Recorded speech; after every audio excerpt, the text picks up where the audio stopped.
कि नबियों में सबसे ऊंचा सिंहासन है आपका। हाँ हाँ तो हिंदी में नहीं समझेंगे आप लोग। नबियों में सबसे ऊंचा सिंहासन है आपका, हर उम्मती के हृदय पर शासन है आपका। और उम्मत गुनहगार है, उम्मत को बख्श दे। उम्मत गुनहगार है, उम्मत को बख्श दे। परवरदिगार से ये निवेदन है आपका। और संसार छूट जाए तो चिंता न कीजिए, संसार छूट जाए तो चिंता न कीजिए। दामन न छूटे उनका यही धन है। और हीरे जवाहरात को मैं लेके क्या करूं, हीरे जवाहरात को मैं लेके क्या करूं, मेरे लिए तो कीमती दर्शन है आपका। और आकाश सज रहा है बड़ी धूमधाम से, सुंदर स्वागतम अभिनंदन है आपका। और फिर चूंकि हमारे हिंदू भाई भी बैठे, प्रधान जी भी बैठे हुए हैं, और बड़ी जिम्मेदारी के साथ बैठे। उन्होंने भोजन के बाद भोजन करने का पूरा हक अदा किया है। बहुत से लोग भोजन करके भाग गए हैं, लेकिन प्रधान जी डटे हैं। प्रधान को ऐसा ही होना चाहिए, ऐसा ही होना चाहिए। मैं प्रधान जी, आप सुनिएगा, एक हिंदू शायर है जिनका नाम है शंकर तैमूरी। हिंदू भाई है, बिरादर वतन है। वो कलम को उठाते और कहते हैं कि जहां में सब्र का पैकर मिले तो ले आओ। थोड़ा सा और अगर खुले तो साउंड खोल दीजिएगा भाई साहब, क्योंकि मेरी बैटरी पहले से डाउन है। थोड़ा सा आप ध्यान देंगे ना तो चार्ज हो जाएगी अभी। कहते हैं जहां में सब्र का पैकर मिले तो ले आओ, कोई हुसैन से बेहतर मिले तो ले आओ। जहां में सब्र का पैकर मिले तो ले आओ, कोई हुसैन से बेहतर मिले तो ले आओ। और जोनों के नेजा पे रह कर के रोशनी बख्शे, जहां में ऐसा कोई सर मिले तो ले आओ। कोई हुसैन से बेहतर मिले तो ले आओ, कोई हुसैन से बेहतर मिले तो ले आओ। बहुत बहुत शुक्रिया, जज़ाकल्लाह। जो काम स्टेज के लोग कर देते हैं उसका कोई जवाब नहीं होता है। ये हजरत की मोहब्बत अल्लाह सलामत रखे। शेर बड़ा कीमती है। आगे लिखते हैं, कहते हैं कि हर एक फर्द शहादत का मर्तबा पाए। अगर करबला की तारीख जानते होंगे तो बताने की जरूरत नहीं है। 6 माह का बेटा भी कुर्बान हुआ था, 18 साल का बेटा भी कुर्बान हुआ था, 22 साल का भतीजा भी कुर्बान हुआ था, 22 साल का भाई भी कुर्बान हुआ था, और 60 साल का बूढ़ा भी कुर्बान हुआ था। ये करबला की तारीख है। जवान भी शहीद हुए थे, नौजवान भी शहीद हुए थे, बूढ़े भी शहीद हुए थे, और खानदान मुस्तफा के सब चश्मे चराग थे। शायर शंकर तैमूरी कलम को उठाकर कहते हैं, जहां में सब्र का पैकर मिले तो ले आओ, कोई हुसैन से बेहतर मिले तो ले आओ। और हर एक फर्द शहादत का मर्तबा पाए, हर एक फर्द शहादत का मर्तबा पाए। जहां में ऐसा कोई घर मिले तो ले आओ, कोई हुसैन से बेहतर। नारे तकबीर, नारे रिसालत, मसल के आला हजरत मखदूमे अशरफ कॉन्फ्रेंस। वाह वाह, जिंदाबाद जिंदाबाद। जहां में सब्र का पैकर मिले तो ले आओ, कोई हुसैन से बेहतर मिले तो ले आओ। और तड़प जाएंगे। इस हिंदू भाई ने कलम को तोड़ दिया लिखते लिखते। आगे फिर लिखा, कहा कि इश्के हुसैन हासिले ईमान बन गया, इश्के हुसैन हासिले ईमान बन गया। ऐ मोमिनो तुम्हारी ये पहचान बन गया, जन्नत से करबला का वो मैदान बन गया, वो मदफन तुम्हारा अकबरे ज़ीशान बन गया।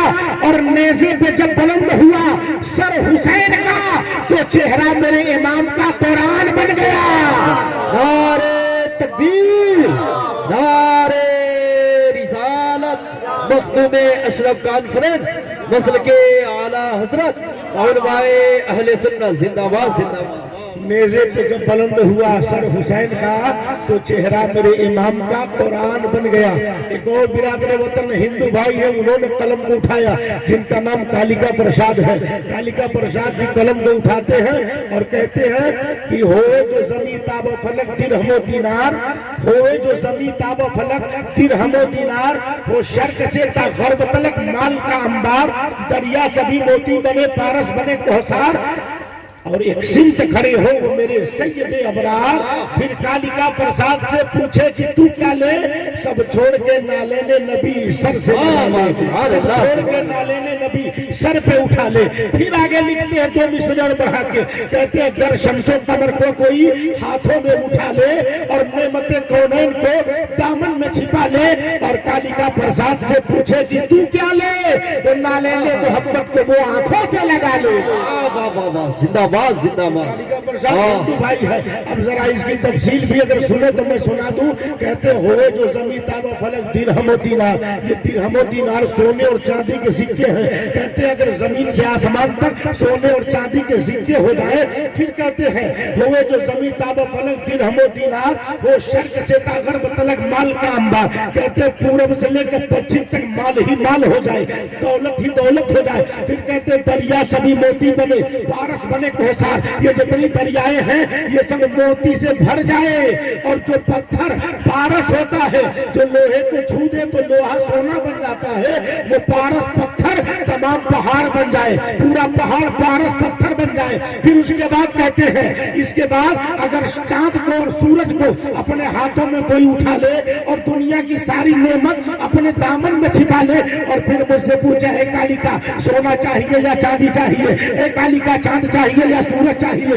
ए कालिका तुम्हें हीरे चाहिए या जवाहरात चाहिए, ए कालिका तुम्हें क्या चाहिए। तो कालिका प्रसाद कहते हैं मुझसे सवाल करने वालों, सोने चांदी को मैं लात मारूंगा, मुस्तफा के जूतियों को आंखों से लगाऊंगा। सुभान अल्लाह सुभान अल्लाह। नाले ने मोहम्मद को मैं आंखों से लगा लूं, कि मैं हुजूर के नालेन को जूतियों को अपनी आंखों से लगा लूंगा। ये हिंदू भाई है। आज मेरे आका का मकाम मर्तबा ये है कि पूरे कुरान में अल्लाह ने तज़किरे मुस्तफ़ा ही रखा है। आप कुरान पढ़ेंगे तो नबी का चर्चा मिलेगा।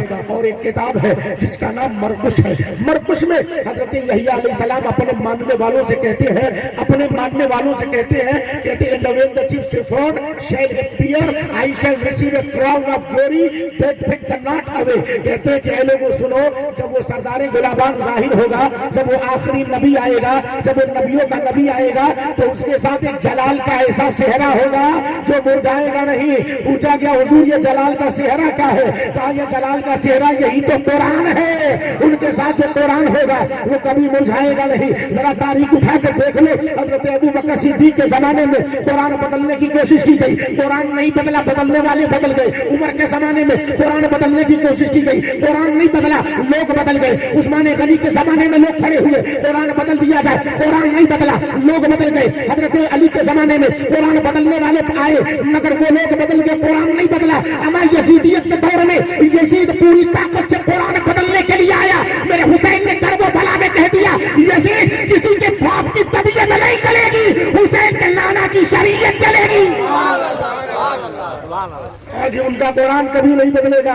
एक 1400 साल का जमाना हो गया, न जबर जेर हुआ है न जेर जबर हुआ है। जैसा कल था वैसा आज है और कयामत तक रहेगा। मगर कुर्बान जाए यही कुरान है। कुरान में जहां भी नजर पड़ेगी नबी का जिक्र नजर आएगा, नबी का चर्चा नजर आएगा, नबी की बातें नजर आएंगी। कुरान पढ़ेंगे तो कहीं कुरान पे वहीं पे नबी का हाथ का बयान आएगा, तो यदुल्लाह नबी का चेहरा, वजहुल्लाह नबी की जबान, लिसानुल्लाह नबी का कलाम, कलामुल्लाह नबी का दस्तूर, निजामुल्लाह नबी का हुक्म, अमरुल्लाह नबी की शफ़क़त, रहमतुल्लाह नबी का फेंकना, रनैतुल्लाह नबी की मोहब्बत, हुब्बुल्लाह नबी का मुस्कुराना, नूरुल्लाह नबी का जिक्र, जिक्रुल्लाह। कुरान पढ़ते जाएंगे नबी का जिक्र होता रहेगा, नबी का चर्चा होता रहेगा, नबी का बयान होता रहेगा। पूछा गया मौला ताला ये कुरान में चारों तरफ जिक्र ही जिक्र क्यों है, नबी का जिक्र क्यों है? कहा वो इसलिए कि तुम समझ जाओ कुरान भी कुरान है और आमिना का लाल भी कुरान है। और देखना है कुरान खामोश कुरान है, मेरा नबी बोलता कुरान, कुरान खामोश कुरान है और मेरा नबी बोलता कुरान है। मेरा नबी बोलता कुरान है। उस बोलते कुरान की अजमत आपने समाप्त की। अगर नबी के फरमान पर नहीं चलेंगे तो गड़बड़ी पैदा हो जाएगी, हमारा काम बनने वाला नहीं है। नबी के मकाम को देखें, अब यही ठहर के हमारे बिरादर वतन हिंदू भाई बैठे हैं। हम हिंदू भाइयों के सबसे बड़े गुरु जिनको तुलसीदास जी महाराज कहा जाता है, हमने पूछा तुलसीदास जी महाराज क्या आपने भी कुछ जाना है? क्या आप भी मेरे नबी के बारे में जानते हैं? मेरे नबी के बारे में जानते हैं? इस्लाम के प्रचारक हजरत मोहम्मद सल्लल्लाहु अलैहि वसल्लम को जानते हैं, आमिना के लाल को जानते हैं? कहा हाँ जानते हैं। हमने पूछा महाराज कैसे जानते हैं, कैसा आपने देखा है? बड़े बड़े महान लोगों को देखा है, बड़े बड़े पवित्र लोगों को देखा है, बड़े बड़े ऊंचे लोगों को देखा है, बड़े बड़े विद्वानों को देखा है। महाराज ये बताएं आपके नजर में मेरे नबी कैसे हैं? तो तुलसीदास कलम उठाते हैं और तुलसीदास जी कहते हैं, कहते तीरथ बर दिया धनसागर सभी बहु नाकाम, तुलसीदास न पाए कोई बिना मोहम्मद नाम। और सुंदर रूप कमल मुस्काए, नाम मोहम्मद जग जग छाए। परसु सहसु एक सुंदरम होवे, जह के बाद न पावे कोई। कहते सुंदर रूप कमल मुस्काए, नाम मोहम्मद जग जग छाए। परसु सहसु एक सुंदरम होवे, जह के बाद न पावे कोई। कहते ऐ लोगों, अगर तुम उनके बारे में पूछते हो तो उनका चेहरा, उनकी सूरत, उनकी शक्ल, उनकी खूबसूरती का हाल ये था कि जैसे आकाश में चमकने वाला चंदा लाजवाब है, ऐसे ही जमीन पर आमिना का लाल लाजवाब है। आज उनकी सुंदरता का हाल ये है कि जैसे उस सूरज का जवाब नहीं, चांद का जवाब नहीं। सुंदर रूप कमल मुस्काए, जिस तरह से कमल मुस्कुरा रहा है, खिले हुए कमल के फूल का जवाब नहीं, ऐसे दोनों जग में खुदा के रसूल का जवाब नहीं, ऐसे दोनों जग में खुदा के रसूल का जवाब नहीं। जितनी खूबसूरती थी, जितना जमाल था, जितना हुस्न था, मालिक ने सब उन्हीं को अता कर दिया। न भूतकाल में कोई उनकी तरह होगा, न भविष्य काल में कोई उनकी तरह होगा, न वर्तमान काल में उनकी तरह कोई है। सुंदरता का मालिक उन्हीं को बना दिया, सुंदरता का मालिक उन्हीं को बना दिया, उनसे सुंदर कोई नहीं। अब कोई सवाल कर सकता है तुलसीदास जी महाराज जी ने देखा नहीं था, बिना देखे तुलसीदास जी ने कैसे कह दिया? कोई कह सकता है कि तुलसीदास जी मौजूद नहीं थे, मेरे नबी के जमाने को नहीं देखा, मेरे नबी के चरित्र को नहीं देखा, मेरे नबी के बैठने को नहीं देखा, मेरे नबी के चलने को नहीं देखा, मेरे नबी के मुस्कुराने को नहीं देखा। फिर कहा कैसे जो तुलसीदास जी कहेंगे मैंने नहीं देखा मगर जाबिर ने देखा था, मैंने नहीं देखा, हजरत जाबिर ने देखा था, और देखा था तो कहा था फैज़ा अहसन इंदी मिनल कमर, मेरी नजर में चांद से ज्यादा तो मुस्तफा का चेहरा खूबसूरत, मुस्तफा का चेहरा खूबसूरत है। ये सहाबी की नजर है, कहते हैं नबी का चेहरा चांद से ज्यादा खूबसूरत है, मेरे नबी लाजवाब है, मेरे नबी का हुस्न लाजवाब है। अब दीवाना कलम उठाता है और दीवाना बोलता है शर्माए चांद देखकर तलवा रसूल का, अल्लाह जाने कैसा है चेहरा रसूल का। सुभान अल्लाह, अल्लाह जाने कैसा है चेहरा रसूल का। और गफलत में कहीं पांव न पड़ जाए इसलिए अल्लाह ने रखा नहीं साया रसूल का। और सिद्दीक बोले सांप से एड़ी न हटेगी, सिद्दीक बोले सांप से एड़ी न हटेगी, मैं ऐसा वैसा हूं नहीं शैदा रसूल का। और सिद्दीक को तो सांप ने काटा था, इसलिए मैं भी निकल के देख लूं चेहरा रसूल का, मैं भी निकल के देख लूं चेहरा रसूल का। और दुनिया हो हश्र कब्र हो जन्नत हो अलखरज, सालिक कहां कहां नहीं चर्चा रसूल का, सालिक कहां कहां नहीं चर्चा रसूल का। अंदाजा लगाइए हमारे हिंदू भाई है, तुलसीदास जी महाराज जी की बात थी, लेकिन अब एक और जगह चलता हूं जो हमारे ईसाई बहुत बड़े राइटर है, बहुत बड़े साइंटिस्ट है। और जॉर्ज बर्नार्ड शॉ की बात आपने सुनी ना, उसी जॉर्ज बर्नार्ड शॉ ने जिस किताब में लिखा है, उस किताब में कैसे लिखा है मैं बताता हूँ। किताब में लिखते हैं जॉर्ज बर्नार्ड शॉ कहते हैं कि England in particular in the rest of the western Europe in general are bound to embrace Islam. कहा कि मेरी नजर में अगर तुम नबी के बारे में पूछते हो, इस्लाम के बारे में पूछते हो, इस्लाम धर्म के बारे में पूछते हो, इस्लाम के जो सबसे बड़े धर्म गुरु हैं उनके बारे में पूछते हो, तो सुनो England in particular in the rest of the western Europe in general are bound to embrace Islam. कहा इंग्लैंड को खुसूसियत के साथ बकिया जितने पश्चिमी देश हैं सबको एक न एक दिन इस्लाम के कल्चर को अपनाना है, इस्लाम की तहजीब को अपनाना है, इस्लाम के पैगाम को अपनाना है, इस्लाम के दिए हुए लिबादे को अपनाना है। मैंने कहा क्यों? कहा इसलिए कि उसका इस्लाम की जो शिक्षा है वो शिक्षा अनमोल है। इस्लाम मुसलमानों के लिए नहीं, इस्लाम इंसानियत के लिए दिया गया है। इस्लाम मुसलमानों ही के लिए नहीं बल्कि इस्लाम तो हर मनुष्य के लिए है, हर इंसान के लिए है। इस्लाम की शिक्षा के बगैर इंसान नहीं हो सकता। अगर इंसान बनना है तो नबी आखिर समा की जिंदगी को देखना होगा। शराब इंसानियत के लिए खतरा है कि नहीं है? हमारे दीन ने, हमारे मजहब ने शराब का बाइकाट किया है। झूठ बोलना बताएं हमारे समाज के लिए खतरा है कि नहीं है? हमारे शरीयत ने उसका बाइकाट किया है। औरतों पर अत्याचार करना ये जुल्म है कि नहीं है? पाप है कि नहीं है? हमारी शरीयत ने, हमारे धर्म ने इसका बाइकाट किया है। यतीम जिसका बाप न हो, जिसकी मां न हो, ऐसे बच्चे को सताना पाप है कि नहीं? अपराध है कि नहीं? हमारी शरीयत ने ऐसे अपराधों का बाइकाट किया है। और आगे बढ़िए, बच्चियों को जिंदा दफन कर देना अपराध है कि नहीं? हमारी शरीयत ने बच्चियों को दफनाने से मना किया। कहा बेटियां दफनाने के लिए नहीं, सीने से लगाने के लिए। आओ देखें, हमारी शरीयत ने बच्चियों को जीने का अधिकार दिया था। हमारी शरीयत ने विधवाओं को जीने का अधिकार दिया था। हमारी शरीयत ने पापियों को स्वर्ग का रास्ता बताया था। हमारी शरीयत ने परवरदिगार आलम अल्लाह की मारिफत कराई थी। इसीलिए दुनिया बोलती है इस्लाम का जवाब नहीं, मतलब आखिर समा का जवाब नहीं, मतलब नबी आखिर समा का जवाब नहीं, मेरे नबी के किरदार का जवाब नहीं। और मानने वाला अगर सच्चा हो तो उस मुसलमान का भी जवाब नहीं, उस इंसान का भी जवाब नहीं। अगर इंसान बनना है तो नबी के चरित्र को देखना पड़ेगा, नबी की शरीयत को देखना पड़ेगा। वो कितना बेमिसाल आया है, वो कितना बाज़मत आया है कि एक किताब लिखा है, वो भी ईसाई है, लिखने वाला लिखता है, किताब का नाम मोहम्मद एंड मदीना है। किताब को लिखा, लिखने के बाद कहता है and establish a religious of A six the human rights today, this is not the work of a teacher और लेक्चर। आज के इस आध्यात्मिक दौर में, तरक्की याफ्ता दौर में समाज तरक्की कर गया है, समाज विकास कर गया है, मगर ऐसे विकसित दौर में भी मोहम्मद रसूलुल्लाह की शिक्षा है जो छठवें भाग की रहनुमाई कर रहा है, छठवें भाग को शिक्षा दे रहा है। This is not the work of a teacher और लेक्चर। ये काम किसी धोखेबाज का नहीं हो सकता, ये काम किसी अय्याश का नहीं हो सकता। किसी ने कहा है, एक ईसाई ने कहा है कि आज भी लोगों में छठवें भाग की रहनुमाई रसूलुल्लाह का कल्चर कर रहा है, छठवें हिस्से की रहनुमाई रसूलुल्लाह का किरदार कर रहा है। अब जरा सोचो तो सही, दुनिया में किरदार मुस्तफा को आम किया जा रहा है। क्यों? वो इसलिए कि रब ने कुरान में फरमाया है मेरे महबूब हम आपके जिक्र को बुलंद, मैं आपके जिक्र को बुलंद कर दूंगा। अल्लाह का कुरान फरमाता है वरफाना लका जिक्र, महबूब हमने आपके जिक्र को बुलंद कर दिया। यही वजह है ईसाई भाइयों की पुस्तक में मेरे नबी का जिक्र मिलेगा, हिंदू भाइयों की पुस्तक में मेरे नबी का जिक्र मिलेगा, तौरात में नबी का जिक्र, इंजील में नबी का जिक्र, पहरों में नबी का जिक्र, फुस्कोतर में नबी का जिक्र, ज़मीन और समा में नबी का खुल्क, नबी का जिक्र, परिंदों की ज़बान में नबी का जिक्र, यहाँ भी नबी का जिक्र, वहाँ भी नबी का जिक्र, पूरी दुनिया में नबी का जिक्र, ताकि लोग समझ ले कायनात के खालिक को खुदा कहते हैं और मालिक को मुस्तफा कहते हैं। मैं तो मालिक ही कहूंगा कि हो मालिक के हबीब, यानी महबूब मुहिब में नहीं मेरा। सुभान अल्लाह, यानी महबूब मुहिब में नहीं मेरा तेरा। जरा सा जोर से बोले सुभान अल्लाह, सुभान अल्लाह, सुभान अल्लाह, माशाअल्लाह। यानी महबूब मुहिब में नहीं मेरा तेरा। अब आप अंदाजा लगाएं, उस नबी के किरदार पर अमल करने के बजाय हमने तो अलग ड्रामा बना रखा है, अलग हाल बना रखा है। क्या पोजीशन हमारी हो गई है, क्या हाल हमारा हो गया है। हमने अपने नबी की शिक्षा से दूरी बना ली है। क्या ये हमको जेब देता है? क्या ये हमारे लिए मुनासिब है?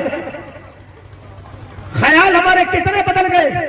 कल के जमाने के लोगों का ख्याल क्या था और आज कल के लोगों का ख्याल क्या है। कल के लोग रज़ाए इलाही के लिए काम करते थे, आज के लोग पहले अपना काम कर लेते हैं, फिर मौका मिलता है तो कुछ और काम सोचते हैं। मौका मिला तो जुमा पढ़ा वरना कोई बात नहीं, मौका पाया तब तो नमाज पढ़ा वरना कोई बात नहीं, दिल में आया तो रोजा रखा वरना कोई बात नहीं। मगर वो कैसे थे? उनका हाल ये था, मर जाएंगे मगर रोजा नहीं छोड़ेंगे, मर जाएंगे नमाज नहीं छोड़ेंगे, भूखे रह जाएंगे नमाज नहीं छोड़ेंगे, भूखे रह जाएंगे मगर काम करते रहेंगे, हम अपने अल्लाह की इबादत करते रहेंगे, अल्लाह की इबादत करते रहेंगे। ये उनका ख्याल था और इसी ख्याल की बुनियाद पर वो इतने बुलंद हो गए, इतने बाला हो गए कि कयामत तक उनका जिक्र होता रहेगा। और आज ख्यालात की बुनियाद पर हम इतने नीचे हो गए कि हमें याद किया जाएगा मगर अच्छाइयों के साथ याद नहीं किया जाएगा। हमारा जिक्र तो होगा मगर बुराइयों के साथ जिक्र होगा, हमारा जिक्र होगा मगर पॉजिटिव अंदाज में नहीं, नेगेटिविटी के साथ हमारा जिक्र होगा। अगर चाहते हैं बुलंदी मिले तो अपने किरदार को बदले तो सही, अपने किरदार को बदले।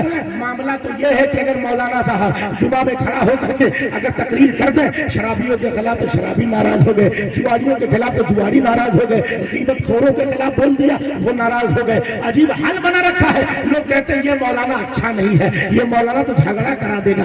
अपने को बदलो तो सही भाई, अपने को चेंज करो। मौलाना अगर शिक्षा दे रहा है तो आपकी भलाई के लिए, आपका बेटा जब तक जिंदा हो तब तक तुम्हारे काम आता है, मगर एक मौलवी मरने के बाद भी तेरे काम आता है, तेरे तीजे में फातिहा करता है, तेरे जनाजे की नमाज पढ़ाता है, तेरा काम करता नजर आता है। तेरा बेटा इस लायक नहीं कि जन्नत मांगे, अगर मांगता है तो मस्जिद का इमाम मांगे। सुभान अल्लाह, सुभान अल्लाह। एक मौलाना साहब तकरीर बोल दी है कि आप बेनमाजी जहन्नम में जाएंगे, पूरे गांव वाले नाराज हो गए।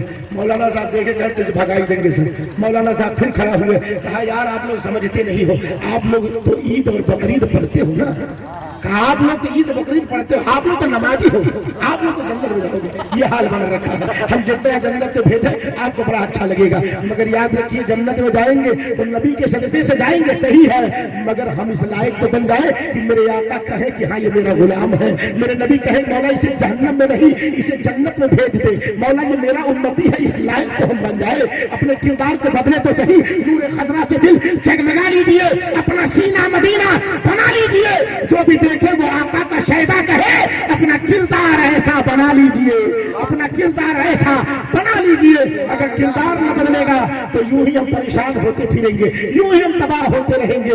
मैं अपने नबी की अजमत बयान कर रहा था कि हमारे हिंदू भाई के अलावा ईसाई भाइयों के वहां भी है, लेकिन हिंदू भाई की एक पुस्तक है जिसमें मेरे नबी के आने को भी जिक्र किया गया है। ऋग्वेद में मेरे नबी के आने के समय की तरफ भी इशारा किया गया है, उनके माता का नाम भी बताया गया है। हिंदू भाइयों की पुस्तकों में ये भविष्यवाणी की गई है। वो मंत्र सुने, मंत्र में कहते हैं यतो ब्रह्म तुझे नास्ति मीन नास्ति किंचन एकम एवं आदित्यम यदा यदा ही यदर्शेगलानि मधुरवशव्ये तथ्या ईश्वतारम न्यार्पन्दम पृथ्वीमतम रोसित्यार्थम बलबलसानम लग्नहियं तत्प्रं तपस्सं वीरं महावीर निर्वंतारं प्रार्थितं सोमवती विष्णुवेश ईश्वर भक्तं स्वरूपा। सुभान अल्लाह, सुभान अल्लाह। ज्यादा गोश्त खा लिया है ना आप लोग? सुना है मैंने कि गोश्त वगैरह का इंतजाम हुआ था, है ना, 1.5 कुंटल का इंतजाम था माशाअल्लाह। थोड़ा सा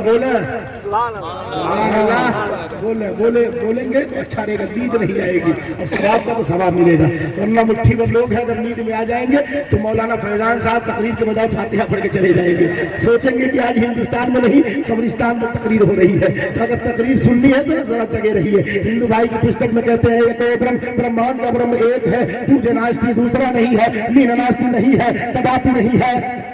फिर उसके बाद कहते हैं जब जब धर्म पर कष्ट पहुंचता है अधर्मियों के विनाश के लिए एक अवतार आता है, एक अवतार आता है और अंतिम अवतार, आखिरी अवतार, अंतिम ऋषि का जो होगा वो पृथ्वी मध्यम, पृथ्वी के बीचों बीच में होगा, पृथ्वी के बीचों बीच में होगा। कहते हैं उनकी माता का नाम सोमवती होगा।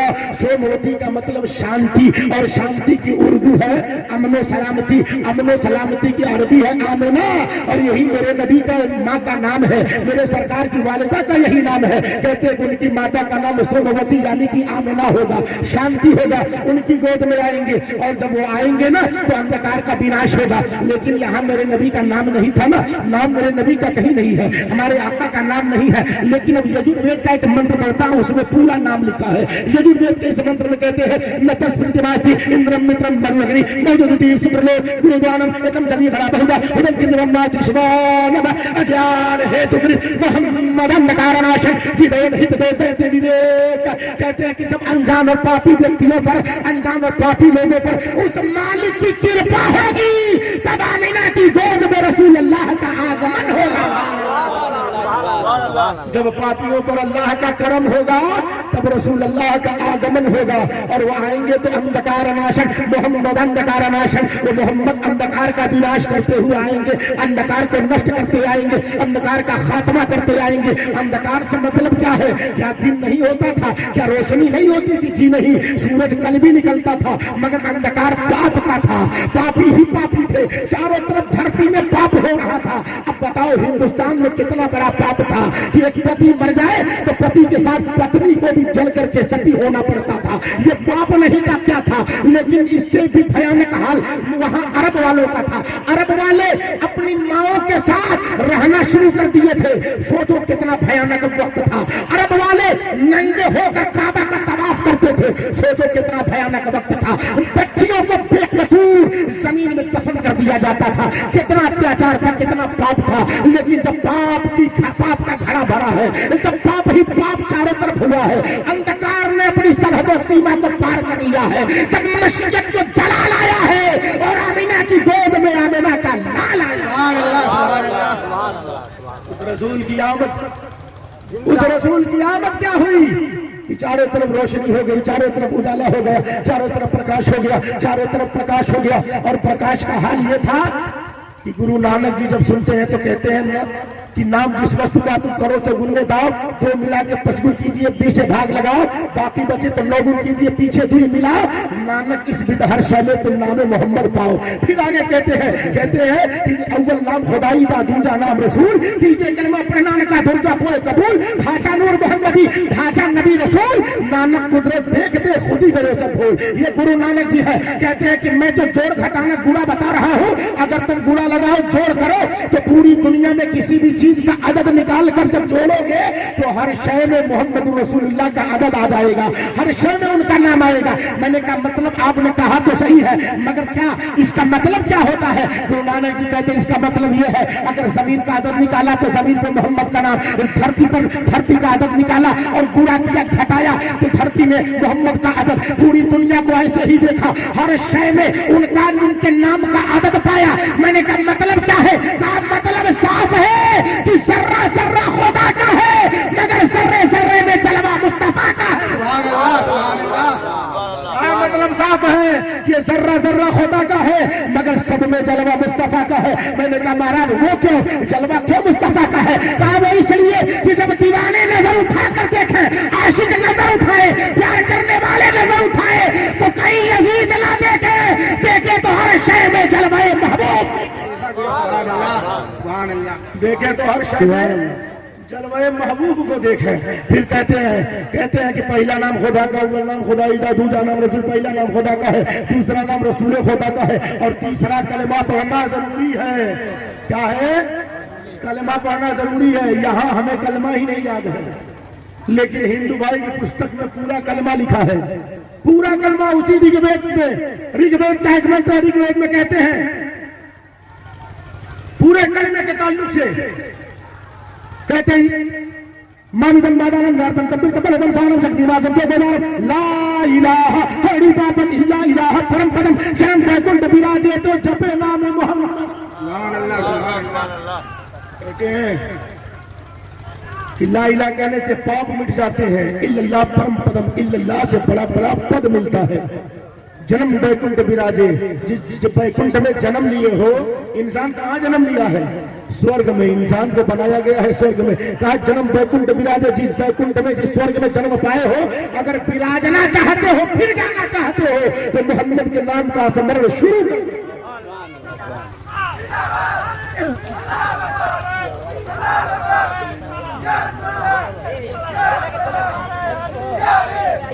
हमें तो इनकलाब आता है, लेकिन ये नौजवान जो है लेफ्राइड में लगे हुए हैं। अरे व्यवस्था तो सब हो गया, खिला दिया, पिला दिया, सुला दिया, अब क्या? अब जो बाकी व्यवस्था होती जाने के टाइम में ना, तो बीच की जगह खाली होती है, बस 2-4-5 मिनट, ज्यादा नहीं, क्योंकि हजरत आ चुके हैं और मैं जानता हूं कि जलसों का मिजाज 1 बजे के बाद नहीं होता, 1 बजे तक खत्म कर देना है। तो अब हजरत को बिल्कुल कुर्सी पे आ ही जाना चाहिए था। तो मैंने कहा कि हमें कलमा याद नहीं है, मगर कलमा हिंदू भाई की पुस्तक में मौजूद है। हिंदू भाई की पुस्तक में कलमा मौजूद, हमें कलमा याद नहीं है। हमें क्यों मालूम है? वजह ये कि जब निकाह का टाइम आता है ना, तो अजीब इत्तेफाक होता है। हजरत ने एक लतीफा सुनाया था, लतीफा नहीं हकीकत मुबनी। कहा था कि एक जगह बारात आई और मौलाना साहब ने दूल्हा से पूछ लिया, कहा बेटा इस्तिंजा किए हो? तो दूल्हा लगा सर खुजलाने, अपने बाप से बोला, कहा अब्बा मौलाना साहब इस्तिंजा पूछ रहे हैं। उसका बाप बोला यार गड़बड़, बहुत गड़बड़ हो गया, सारा सामान तुम लेके आए लेकिन इस्तिंजा हम भूल गए। तो आया मौलाना साहब ने कहा कि हजरत गड़बड़ है। कहा क्या? कहा सब सामान तो लेने को कह दिए, सब पहले लड़के की शादी रही, कोई बताया नहीं कि स्टिंजा भी लेना पड़ता, हम तो भूल गए। कहा हजरत घबराइए नहीं, अभी मार्केट से मंगवा लेंगे। ऐसे लोग पढ़े हैं, हमें कलमा याद नहीं है, और किसी को पढ़ाओ तो पढ़ना भी नहीं जानते, पढ़ भी नहीं पाते हैं। मगर वो कलमा हिंदू भाई के पुस्तक में कैसे है? कहते जिसका खंडन करते हुए सतीश नमोपाध्याय जी ऋग्वेद में लिखते हैं, कहते हैं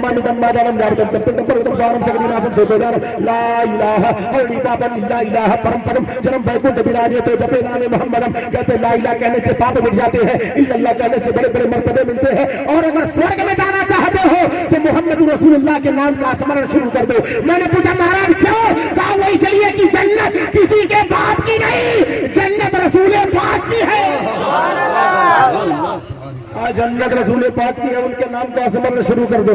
और नानक जी ने कहा था अव्वल नाम खुदा ईदा दूजा नाम रसूल, तीजे कलमा पढ़ना का दुर्जा बे कबूल। कहते हैं कि पहला नाम खुदा का लो, दूसरा नाम रसूल खुदा का, तीसरा कलमा पढ़ो, बगैर कलमा पढ़े कामयाबी नहीं मिलेगी। और ऐ नानक लोगों को बता दो, सारी दुनिया जो देख रहे हो ना, ये सारी दुनिया जो तुम्हारी नजर में आ रही है, इसके ऊपर पर्दा है। पर्दा है, कहा पर्दे के पीछे क्या है? कहा पर्दे के पीछे जलवा है। कहा चांद के पीछे जलवा है, चांद पर पर्दा है, पर्दे के पीछे जलवा है। सूरज पर पर्दा है, सूरज के पीछे जलवा है। जमीन पर पर्दा है, जमीन के पीछे जलवा है। पूरी दुनिया में पर्दा है, पर्दे के पीछे जलवा है। कहा जलवा क्या है? कहा वही तो नूरे मुस्तफा है, जिसको सबका है उसे अल्लाह कहते हैं, जो सब में है उसे रसूल अल्लाह,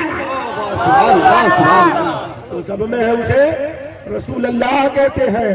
तो वो प्यारा मजहब, वो प्यारा कलमा हमारे पास है, जिससे हम पवित्र हो सकते हैं, जिस कलमे से हम पवित्र हो सकते हैं, जिस कलमे को पढ़ करके हम पाक हो सकते हैं, अच्छे हो सकते हैं। वो कलमा हमें याद नहीं, याद करें, कलमा याद करें, तमाम जरूरियाती मसाइल याद करें, नमाज का तरीका सीखें, वजू का ढंग सीखें, ये तमाम इब्तिदाई चीजें जो है वो सीखना शुरू कर दें। अपने इमाम से सीखें, पढ़े लिखे लोगों से सीखें, क्योंकि इल्म दीन सीखने का सीखने की कोई लिमिट नहीं है। इल्म दीन सीखना पैदा होने से लेकर मरने तक फर्ज है, फर्ज है। चाहे आप जलसे में बैठ कर सीखो, चाहे आप मिलाद में बैठ कर सीखो, चाहे आप मिंबर पर जाकर के सीखो, जहां भी सीखो सीखना फर्ज है। इल्म दीन सीखो। मगर वो नबी जिस नबी के दामन कर्म से हम वाबस्ता है, वो नबी क्या अजमत वाला है कि चारों तरफ हर पुस्तक, हर किताब में, हर जगह उस नबी का चर्चा मौजूद है। मगर जरा देखिए, उस नबी का चर्चा जन्नत में भी है, जन्नत में भी है। जैसे कि हमारे हिंदू भाइयों के गुरु है तुलसीदास जी, इन्होंने कहा था, कहा तुलसी करवट बाग में प्रोडक्ट है सब काम, वैकुंठवासी ना बनो बिना मोहम्मद राम। तुलसीदास जी ने कहा था, लोगों सुनो, मैं तुलसी बता रहा हूँ कि स्वर्ग पावन स्थान का नाम है, पवित्र स्थान का नाम है, मगर ऐसे पावन और पवित्र स्थान पर नामे मोहम्मद के बगैर मत जाना, जाना तो उनका नाम लेकर के जाना है। त्रिवेलिया के लोगों कुर्बान हो जाओ। मैंने जब ये देखा तो बहुत सी किताबों को खंगाला, जब तफसीर रूहुल बयान पर नजर पड़ी तो तफसीर रूहुल बयान की हदीस ऐसे है, इन्ना इब्राहिम अलैहिस्सलाम राया फिल जन्नति जन्नतुन अरीज़तुन मक्तूबुन अला शिदारिहा ला इलाहा इल्लल्लाह मुहम्मदुर रसूलुल्लाह। मैंने देखा कि तुलसीदास जी ने ऐसे ही नहीं कहा था, बल्कि हदीस शरीफ ये है, हजरत इब्राहिम अलैहिस्सलाम फरमाते हैं, बेशक मैंने जन्नत में देखा। कहाँ देखा? कहते हैं मैंने जन्नत में देखा, मक्तूबुन अला शिदारिहा, तमाम पेड़ों पर लिखा है। कहा लिखा क्या है? कहा कलमे तैयबा लिखा है, ला इलाहा इल्लल्लाह मुहम्मदुर रसूलुल्लाह। जन्नत में क्या लिखा है? कलमा लिखा है, यानी खुदा का नाम, मुस्तफा का नाम। और आगे बढ़े, फिर एक और हदीस नजर के सामने आई, आला हजरत अजीमुल बरकत इस हदीस को नकल करते हैं और लिखते हैं, लम्मा खलक़ल्लाहुल अर्श कतबा अलैहि बिक़लमी नूर तूरिल क़लमी मा बैनल मशरिक़ि वल मग़रिबी ला इलाहा इल्लल्लाह मुहम्मदुर रसूलुल्लाह। इरशाद फरमाते हैं मेरे आका कि जब अल्लाह ने अर्श आज़म को पैदा किया तो उस पर नूर के कलम से क्या लिखा? ला इलाहा इल्लल्लाह मुहम्मदुर रसूलुल्लाह, नूर के कलम से। कहां? अर्श आज़म पर लिखा, जन्नत में लिखा। और बात जब जमीन की आ गई तो जमीन के हर शय में नबी का नाम तो है, मगर वो जानते भी है, पहचानते भी है। हदीस शरीफ सुनो, हजरत अली बयान करते हैं, अली इब्न अबी तालिब क़ाल कुन्त मअ नबी सल्लल्लाहु अलैहि वसल्लम व बरकता फखरजना फी बाज़ नवाहिहा फमस्तक़बलहु जबलुन वला शजरुन इल्ला वहुवा यक़ूलु वस्सलामु अलैका या रसूल अल्लाह। हजरत अली बयान करते हैं, मैं हुजूर के साथ मक्का में टहल रहा था, मैं देख रहा था हुजूर जिधर से जा रहे थे, पेड़ आपका वेलकम कर रहा था, पत्थर आपका वेलकम कर रहा था, पहाड़ आपका स्वागत कर रहा था। और कहते वो स्वागत फूल और माला से नहीं, बल्कि वो स्वागत करने के लिए अपनी जबान से कहते थे, अस्सलातु वस्सलामु अलैका या रसूल अल्लाह। मैंने पूछा है हजरत अली, अरे पत्थर को जबान नहीं कैसे बोलेगा? हजरत अली बोलते हैं, ए सवाल करने वाला, अरे जो मुर्दे से बुलवाए उसे रूहुल्लाह कहते हैं, जो पत्थर से बुलवाए सुभान अल्लाह सुभान अल्लाह, वाह जिंदाबाद जिंदाबाद। पत्थर से बुलवाए उसे रसूलुल्लाह कहते हैं। कहा कि जो जहाँ जबान है वहाँ जबान खुलवाने वाले को रूहुल्लाह कहते हैं। जहाँ न शरीर है, न अंग है, न तो बॉडी के पार्ट है, न तो जिस्म है, न जबान है, ऐसे पत्थरों को सब कुछ देने वाले को रसूलुल्लाह कहते हैं। कि तुम अपनी जबान से सलाम कर रहे थे, यानी जमीन पहचानती है वो अल्लाह के रसूल है, पत्थर पहचानता अल्लाह के रसूल है, दरख्त पहचानता अल्लाह के रसूल है, पूरी दुनिया पहचानती अल्लाह के रसूल है। अब आए वापस पलट करके जन्नत में किसका नाम? खुदा का नाम, मुस्तफा का नाम। अशिया के ऊपर किसका नाम? खुदा का नाम, मुस्तफा का नाम। पर में किसका नाम? खुदा का नाम, मुस्तफा का नाम। सूरज जबल में किसका नाम? खुदा का नाम, मुस्तफा का नाम। शजर हजर में खुदा का नाम, मुस्तफा का नाम। हर शय में खुदा का नाम, मुस्तफा का नाम। वो इसलिए है कि तो लोगों के समझने में ताखीर न हो, लोग समझ जाए कि दुनिया बनाने वाले को खुदा कहते हैं और जिसके सदके में बना उसे मुस्तफा कहते हैं। जिसके सदके में बना उसे मुस्तफा कहते हैं, जिसके सदके में बना। वो इसलिए कि वो ना होते तो ये सूरज का चमकना, चांद का चमकना, बुलबुल का चहकना, कली का चटकना, शाख का लचकना, दरिया की रवानी, समंदर की तुगयानी, नगमे की जवानी, रात की स्याही, दिन की सफेदी, कहकशा की बुलंदी, जमीन की पस्ती, कुरान की आजमत, इस्लाम की शौकत, ईमान की दौलत, खुदा की इबादत, नबियों की नबूवत, रसूलों की रिसालत, वलियों की किरामत, गौस की गौसियत, कुतुब की कुतुबियत, ख्वाजा की बादशाहत, नेताओं की सियासत, आबिदों की रियासत, हकीम की हिकमत, काफिलों की शरारत, मुल्क की बगावत। कुछ न होते वो जो न थे तो कुछ न था, वो जो न हो तो कुछ न हो। जान है वो जहान की, जान है तो जहान है तो जहान है। इसीलिए अल्लाह ने फरमा दिया कि ये लोगों सुनो, मेरे रसूल को ईमान की बुनियाद पर पुकारो। मा कान मुहम्मदुन अबा अहदिम मिन रिजालिकुम वलाकिन रसूलुल्लाह व खातमन नबिय्यीन। ऐ लोगों सुनो, Mohammed is not father of any of our man, yes he is the messenger of God.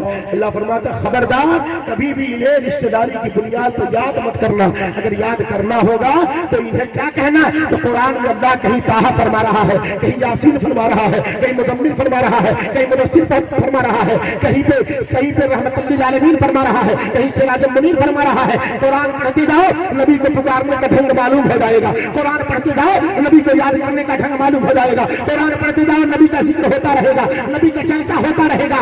ऐसा प्यारा नबी हमें मिला, ऐसा प्यारा दीन हमको मिला, और फिर भी इस दीन से दूर रहे तो हमारी कम नसीबी है। हम यकीनन घाटे का सौदा कर रहे हैं। आप आगे बढ़ के आओ, दीन की बहारों को अपने दामन में समेट लो। आगे बढ़ के आओ, दीन की बरकतों को अपने दामन में समेट लो। कहो मौलाना साहब, हम अल्लाह के रसूल के मानने वाले हैं, हम रसूल अल्लाह के दीवाने हैं। और जिस तरह से पतिंगे को जाने का खौफ नहीं होता, ऐसे ही हमें भी कोई खौफ नहीं है। हम सब कुछ दे सकते हैं मगर ईमान नहीं दे सकते हैं। ईमान की सलामती हम करेंगे, अपने ईमान को बचाएंगे। अल्लाह ताला इस जलसे में आने वाले तमाम लोगों को सलामत रखे, और जो जितनी मेहनत के साथ जलसा हुआ मौला ताला उनमें आगे बढ़ने वालों को परवरदिगार आलम बेशुमार रहमतें और बरकतें उन पर नाज़िल फरमाए, और यूं ही दीन का काम करने खिदमत करने की तौफीक अता फरमाए। पढ़िए मेरे साथ, अस्तगफिरुल्लाह रब्बी मिन कुल्लि ज़ंबि व अज़नबतहु व अतूबु इलैहि, ला इलाहा इल्लल्लाह मुहम्मदुर रसूलुल्लाह। कभी भी जिक्र सरकारी दो आलम हम न छोड़ेंगे, खुदा तौफीक दे ये राह, मरते दम न छोड़ेंगे। कहो तो छोड़ देंगे जानो तन दुनिया के दीवानों, मगर हम दामन सरकार दो आलम न छोड़ेंगे। इस्लाम जिंदाबाद, मज़हब इस्लाम पाइंदाबाद। वमा अलैना इल्लल बलाग। अस्सलामु अलैकुम व रहमतुल्लाहि व बरकातहू।